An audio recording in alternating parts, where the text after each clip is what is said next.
The best sacrifices in Squid Game.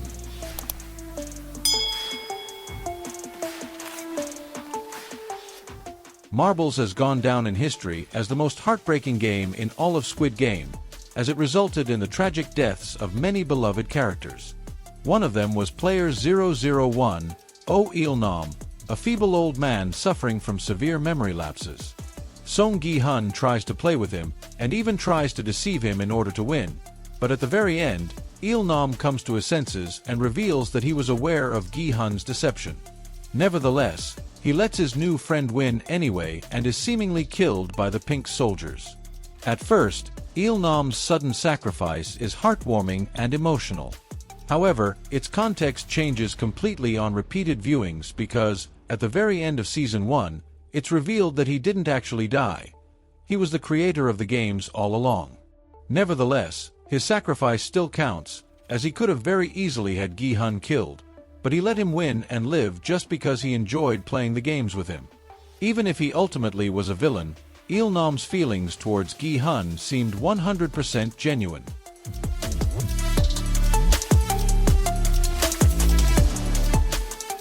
Season 2 reintroduced the character of Kim Jong-rae, Mr. Kim, a loan shark who used to lend Gi-hun money back in Season 1, but who now helps him in his quest to find a recruiter and put an end to the games. When Mr. Kim and his partner in crime, Choi Woo-suk, find the elusive recruiter, they decide to chase him around, but unfortunately, they didn't listen to Gi-hun's warnings and got too close to him. The villainous recruiter captures both of them and forces them to play a deadly game of rock-paper-scissors combined with Russian roulette.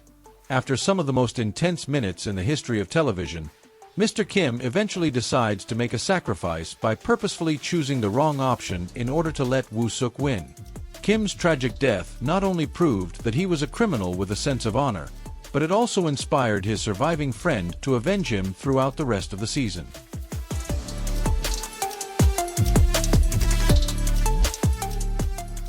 There's no denying that Jang Dok-soo was one of the most hated contestants in Season 1.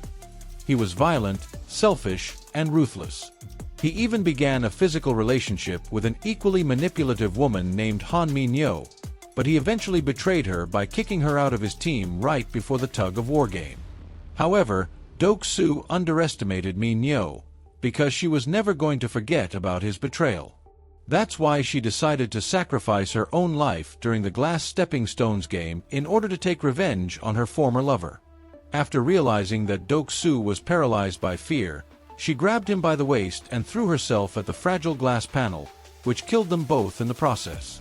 This unexpected sacrifice was ultimately quite satisfying, because it allowed Min-yo to take one of the most despicable characters in the show with her.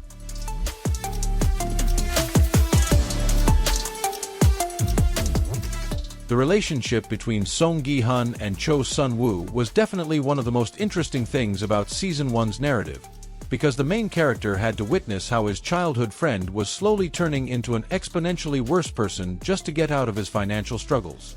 It all concludes with Sun-woo indirectly and directly killing multiple beloved characters, like Ali Abdul and Kang Se-byuk. Gi-hun and Sun-woo eventually faced each other in the sixth and final game, the titular Squid Game, a ruthless and violent brawl that was filled with tension, but the main character managed to best his friend. Nevertheless, he doesn't kill him, and instead tries to save his life so they can both share the final prize.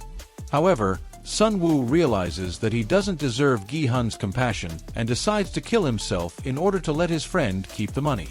This sole act had a huge impact on the protagonist, and it ultimately influenced his actions in Season 2 and beyond.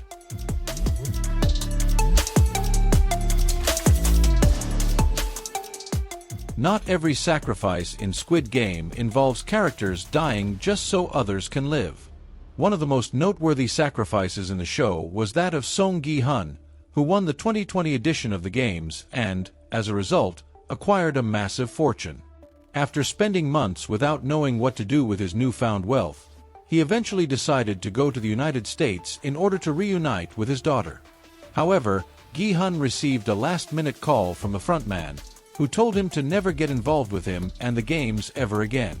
Despite the warning, The protagonist canceled his journey to America and stayed in South Korea in order to take revenge on the frontman and finally put an end to the deadly games. From that point on, Gi-hun spent all of his time and resources tracking down the game's organizers and eventually ended up participating in them for a second time. He sadly suffered quite a lot in Season 2, even though he could have spent a prosperous life in America with his daughter instead.